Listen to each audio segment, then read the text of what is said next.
It's mathematically proven that as the games decrease on the schedule, the highlights get better, whether it's on the frozen pond or the hardwood, and a lot was at stake around the area tonight. To start, we'll take you to the ice. Fond du Lac Cardinals traveling to take on the CW Storm. Both goalies coming to play tonight. Shaylee Parlier gets a shot on goal for the Storm, but Haley Shire with the quick hands to corral it. A few possessions later, the Warbirds get a shot themselves, but Chloe Lemke stands tall and collects that save. The CW applying the pressure all night on the offensive end. Tristan Wickland getting up close and personal, but in the end, it's the Storm who locked in the 2 seed for the state tournament, already getting the win. That makes it 11 in a row. Final score 2-1. Next to the boys, Mosinee playing host to Rhinelander, a matchup we very well could see in a few weeks for the D2 sectional semifinal. But the Hodags flipping possession early in this one. Gavin Dennis sets up his teammate, but Aiden Carr says, not up in my house. He jumps on it to stop the play.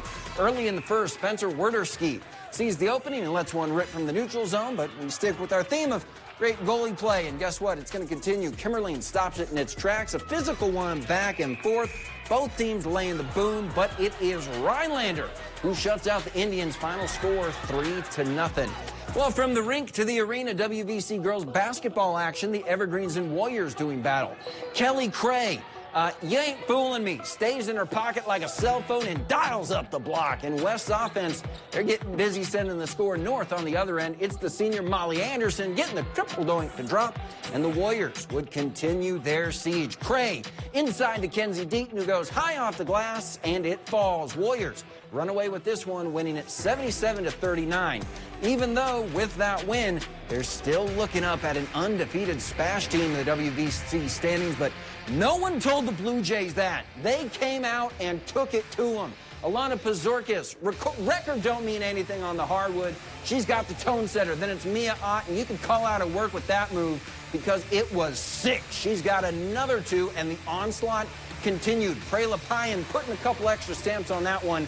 It was a long-distance delivery. SPASH finally getting going. Emma Josie muscles through, and that was a tough shot to make. SPASH does battle back, but the Blue Jays pull off the upset to hand SPASH their first conference loss of the season, setting up a big one for them against Marshfield on Friday. Next, we head to Auburndale Assumption, looking to claim the Marywood South title with the victory over the Eagles tonight, but Anna Marie Owls got a little something to say about that. And that is, I'm knocking down that triple to pull Auburndale within 2. The Royals working the ball inside. Kendall Goulman finds Addie Bullard down low. She puts the nice touch on it to lay it in off the glass. Oh, back at it again. She jumps the pass, heads the other way. But the Royals were just too much at the wire. They claim the Marywood South crown with a final score 68-63. And in college hoops, Marquette, winners of their last 5. They faced UConn tonight. And if you've ever been to a casino, you know, sometimes it's just not your night, and tonight was one of them ones for the Golden Eagles. From alley-oops to half-court buzzer beaters, it was rough out there. The Huskies take them to task, getting the 16-point win. Well, if the NFL scriptwriters could just hurry up and decide if and where Aaron Rodgers is going to play next season, that would be great. Instead, they looked at their list of off-season ideas for him and landed on 4-day isolation in the dark.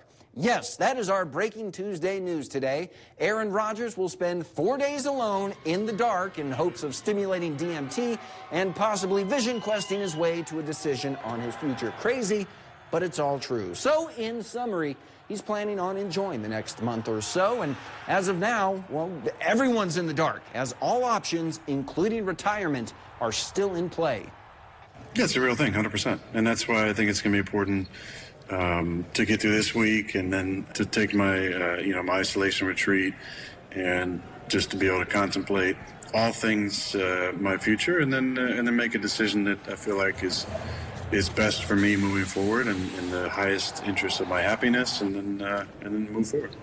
Well, for the non-insomniacs out there, after a 9 p.m. tip, the Bucks beat the Trailblazers last night to win their 8th straight. That's their longest winning streak of the season since they started the year off at 9-0. Now, during this run, it's been all about Giannis, or even the return of Chris Middleton, and heck, even the play of Drew Holiday has gotten some shine. And during that stretch, like a middle child, Brook Lopez was kind of overlooked.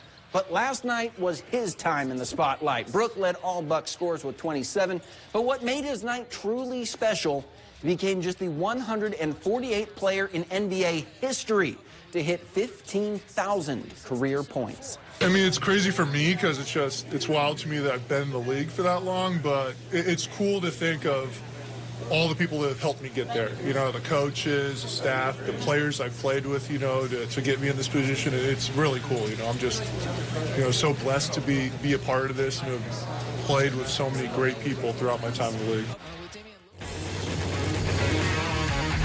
And finally, hearing this rockin' music means it's time for the Trail Report. And today we're looking at Taylor and Langlade counties. Taylor is steady between 8 inches and a foot. Langlade, somewhere between 2 to 8 inches in good to excellent condition, depending on where you go. As always, make sure you're riding safely and riding responsibly if you head out. And we will be back after this to wrap up the show.